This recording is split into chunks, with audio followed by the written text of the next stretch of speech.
Dhe të kërkoj falje që s'kam mujt me ardhë për arsye se kam qenë i zanën me doktoratur dhe gjatë saj kohe isha edhe me disa çështje tjera, mirë po shumë prej televizioneve, shumë prej emisioneve të ndryshme më kanë ftu gjatë këtyre viteve, edhe para 2 vjetë, edhe para 3 vjetë, mirë po kam përzgjedhur me ardhë tek ju për disa arsye. Arsyeja e parë, më pëlqen emisioni juaj sepse edhe me gru, edhe me fëmijë, edhe me prind, edhe me të vjetër, për secilën mosh besoj që është frydhanse. E dyta, mendoj që karakteri yt, përgatitjet tua shkencore, akademike, e bajnë që edhe musafiri mund di mirë tek ju, dhe mendoj që është një kategori e lartë, jo sikurse dikun tjetër, mendoj që këto janë pikat të cilat unë komentues. Faleminderit shumë. Unë u skuqa nga fjalët që mi the, faleminderit shumë. Faleminderit shumë. Nuk është natyra e emisionit tim, por sidoqoftë nuk mund të anashkalojmë dhe të mos flasim. Para 3 vjetësh, rreth 3 vjetësh, është ngritur një akt akuz për ju. Javën e kaluar, disa ditë para vitit ri, u riaktualizu kjo akt akuz. Ju nuk kam pa të keni folur ndonjëherë, nuk ju kam pa që jeni përgjigj diku për këtë akt akuz, prandaj është rastit t'ju pyes se cila është e vërteta sipas jush. Çfarë ka ndodhur? Mendoj që në demokraci, edhe në Kosovë, edhe në Evropë, edhe kudo, secili person mund të akuzon dikën.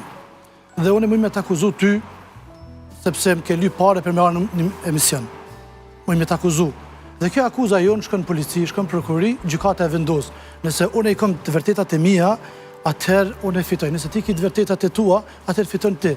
Akt akuzat edhe shpifjet dhe gjitha këto gjana që ndodhen dhe po ndodhen në shoqërinë tonë, sepse shoqëria jonë ka nisë më bani një shoqëri agresive dhe shumë prej njerëzve akuzohen, sulmohen, dhunohen psiqikisht, shpirtërisht, emocionalisht dhe kjo të qenë nëpër zinxhirin e shtetit tonë të Kosovës. Dhe unë se kom marrë këtë punë hiç serioz herën e parë kur ka ndodhur 2022-ën, aq shumë kanë folë, aq shumë kanë shkruajt. Unë jam marrë me doktoraturë, marrë me librat mia, marrë me jetën tem, mirë po kur ka fillu prapë më reaktivizu, unë e kam marrë këtu edhe me tregu ty, edhe këtë njerëzve, edhe familjarëve të mi, edhe shoqërisë tem, edhe përgjithësi njerëzve kudo që janë, të janë shpifje në adresën time, të familjes tem.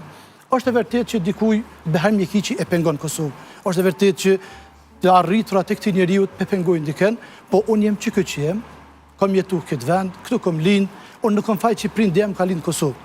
Dhe nuk kam faj, unë pse unë kam arrit, edhe jem shkollu, edhe jem doktor shkencë, edhe jem profesor fakulteti, nuk kam faj, nuk mi me dek para kohe. Apo kupton? Mirë, po këto gjana nuk kam dash më marr hiç me to. Them drejtën, shumë kanë do gjana të lehta. Mirë, po mëse dul herën e dytë, unë kam marrë këtu edhe me të kallëzu dhe ty, edhe këtë opinionit, sepse unë kam një vendim gjykatës të Republikës Kosovës, unë si person, edhe si hoxh, edhe si profesor fakulteti, i besoj institucionet të Republikës Kosovës. I besoj gjykatës 100%, edhe prokurorisë, edhe policisë. Kështu që këtu në këtë akt vendim... A mund ta shoh? Po, urdhno. Po? Dhe në këtë vend, çdo sen e tregon gjykata se ku dhe çka janë këto shpifje.